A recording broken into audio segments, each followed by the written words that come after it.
this thing on?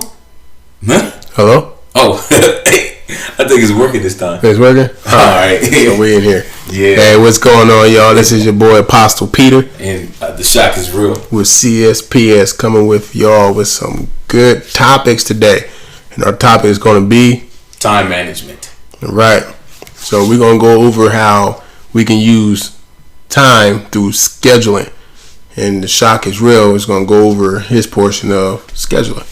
Yeah, so we're going to show you guys the importance of free time today. And obviously, like Apostle Peter said, we're going to talk about how you can use scheduling to find out exactly what time you have free. Because what exactly is free time? Free time is obviously the time that you actually have where you're not having anything going on throughout your day. So that is made from a schedule, a structured schedule, knowing what you're going to be doing in the morning, obviously working or not working. That might be the time you have your free time. But let's just say you have your schedule set out for a week, Monday through Friday. And then let's say you got appointments Wednesday, Thursday, and Friday. So that means on Monday and Tuesday, you're going to have more free time than you would Wednesday, Thursday, and Friday. But the only way you're going to know that is if you have your schedule laid out in front of you and not going day by day, just kind of like winging it. And you need to actually set that schedule so you can actually see what you can be doing in your free time. That's the only way you can find out what your free time that you actually have. Right. And Apostle Peter is about to tell you what you can be doing in this free time. So go ahead and give it to him, Apostle Peter. All right, hey, what's going on, y'all? So during this free time that you're going to be having, let's say the average person works about 12 hours out the day. And then, going to and from work, that's probably about an hour, depending on where you're at, honestly. Let's say about an hour to 2 hours. So we're looking at 14 hours. We still have 10 hours to spare. And then you got 8 hours to sleep. So now we're looking at 6 hours of free time that we can utilize. And during this free time, some of the things that you can do is work out. It's recommended to work out roughly about an hour, a day if you're trying to like cut weight and things like that. And so that's an hour that you just took out your time to go ahead and work out, whether it's home, doing your consistent gains, or you can be at the gym, still doing your consistent gains. Then another thing is reading. One of the things I do is I like to read. So I take about an hour or 2 hours out of my day to read because you gotta have your mental consistent gains along with your physical gains. Other than that, I also have a child, so I go ahead and spend time with my kid. So that's about another hour or 2 hours. Me and her just bonding and whatnot. So it's so many things that you can do during your free time. And when you start scheduling your things, what you got to do is like break everything down. So Monday, Wednesday, and Friday, if you want to read your books, for 2 hours throughout the day for those days, write that down during your scheduling. And from there, you go ahead and move into more things. So now I'll talk to you about some of the things y'all can do with your scheduling, your scheduled time, time off, free time. We're going to go ahead and move over into some of the tools that you can use to help you with scheduling and whatnot. One of the things I utilize is I'm always on my phone. So I utilize my calendar on my phone. If I purchase like flight tickets or whatever, it lets me know right on my map, on my Google Calendar app, that hey, you have a flight around this time is the time it departs, this is the time you arrive at this location, et cetera, et cetera. It's already on there. My bills. So the 1st and the 15th, I usually have bills coming out. So on the 1st, I jot down on my calendar, hey, this is what needs to be paid, and et cetera, et cetera, et cetera. So I utilize that to help me monitor, my time and what I have going on. So if I like, hey, I got to work out at 3 p.m. every single day, it's on my calendar. I'll be working out 3 p.m. every single day. Of course, if something happens, because things always happen, you either push left or push right, and just make sure you cover that time that you have. Fire. Yeah, it's just fire. But that's my input on one of the tools that I utilize. Now I'm gonna go ahead and pass it off to Shaka Zulu. The shock is real, and he's gonna go ahead and let y'all know some of the tools that he used for his personal gains. Yeah. So when I to keep me on track, I usually utilize a notebook, and I actually have like a wall calendar The calendar for the wall is actually a desk calendar that I took and put on the wall. But that thing it has the whole, like, every day for the month, so you can write what you have planned for that day, or every single day on there for the whole entire month. You can plan out your whole entire month. You can plan out your next month on there because it has usually like a year on it. And also the calendar book that I actually have, I use that as well to keep me on track. It has this year's months in there. It has a bunch of notes, like note-taking spots on there for every single day. And it also has like 6 months of next year. So I already got like 6 months of next year I could have planned out if I wanted to, because it has up until June of next year. And those are two things that I use. And I also utilize my phone a little bit. I use the notes portion of my phone to write down things that I need to be doing. And I also use an app called Truebill to track my bills and everything like that, so I know exactly when I have certain payments coming out and everything like that. And we'll discuss more on that on a financial topic. Yeah, when we cover the financial topic, we'll start talking more in depth about how to manage your finances and stay on track with that, and more ways to make money. But in passive income, residual income, I'm not going deep into that right now. We're about to talk about time. Yeah, so definitely, we're on time right now, and we're about to go. Actually, so we're talking about time while we're making sure we're not going over our time that we have scheduled right now. But so we're going to that's me finishing up talking about the tools that I have. Now we're going to roll into the self-discipline, and the very important thing about self-discipline is you need to make sure you have it when you have all these scheduling out everything you're going to be doing, and you know what you're going to be doing during your free time. Now you need to make yourself hold yourself accountable and be disciplined so that you can stay on track with the things that you already have planned out. Because what's the point of setting a plan if you're not going to try to hold yourself accountable for it?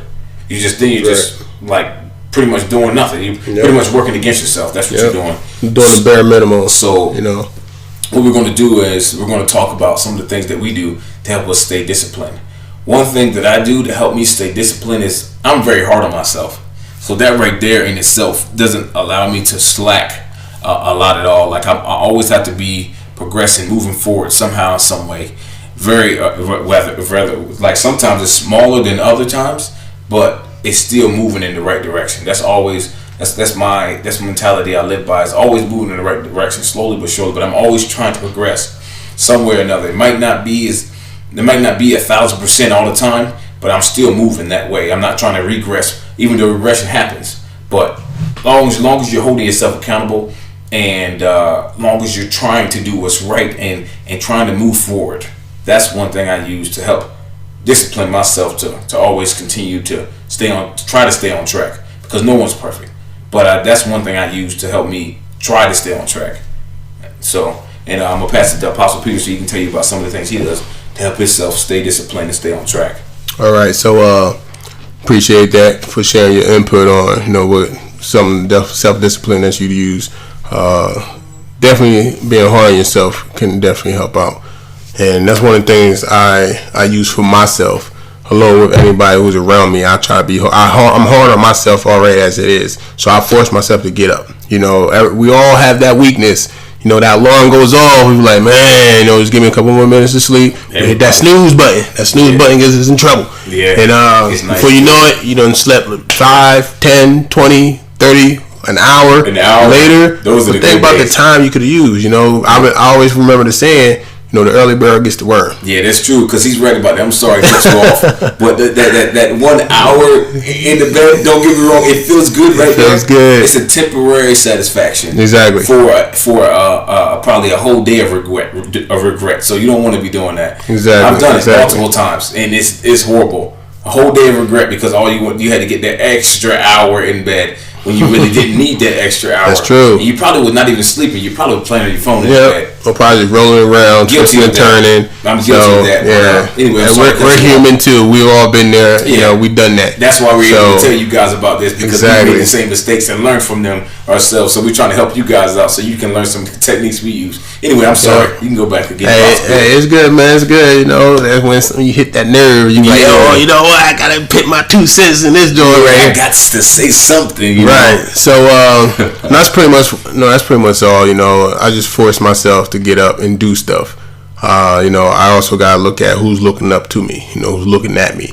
Like I want to be that face. I want to motivate individuals. I want to be a person of value. Albert Einstein Sorry states. to cut you off again. You keep cutting me off.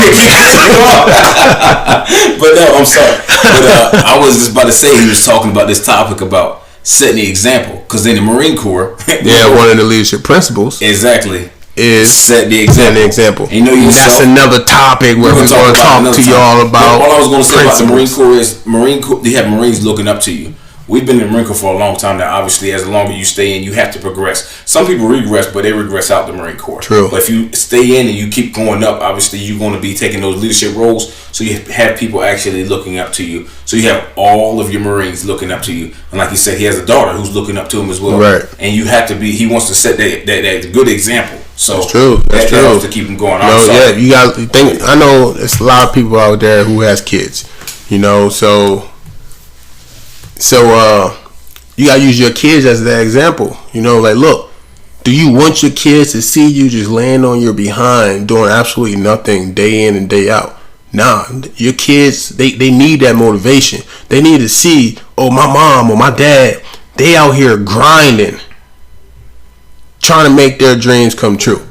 I want to be like them, and then that's when you get up, pull yourself up by your bootstraps, get up in the morning off that first alarm, handle what you gotta handle. I promise you, the moment you get up off that first alarm and you start getting things done, you're gonna be like, man, wow, I got all this stuff done in this morning and I don't gotta be to work until another hour.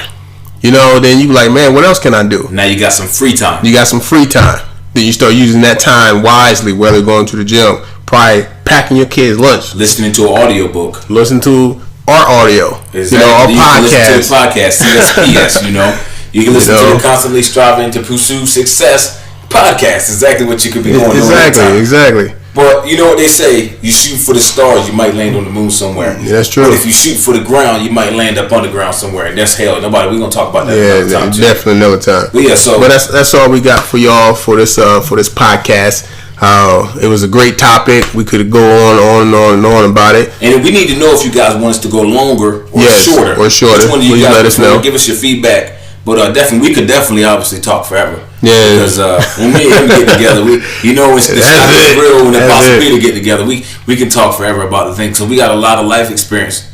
Well, one of us been all around the world. Another one's been around the world as well. So and you've been around for a long time in the military. So you have to learn something. Exactly. You can't be in the military and not learn anything. We're not focused on just one culture either. Because when you're in the military, you gotta be diverse. Optimistic. With everybody. So we doing this to reach out to all the crowds. It doesn't matter what you are. Internationally and everything. Sorry we don't have no translators to translate this, but we will work on that. One day we definitely might have some translators for you guys. For real. But we might even do some live with some people who know sign language. Yeah, that's true too. So you never know what the future holds for us. We're sorry for rambling on. We're gonna wrap this one up for you guys. We're definitely gonna wrap this up. This is your boy Apostle Peter. It's your boy The Shock Is Real. And we closing out with this time. See you in the next one.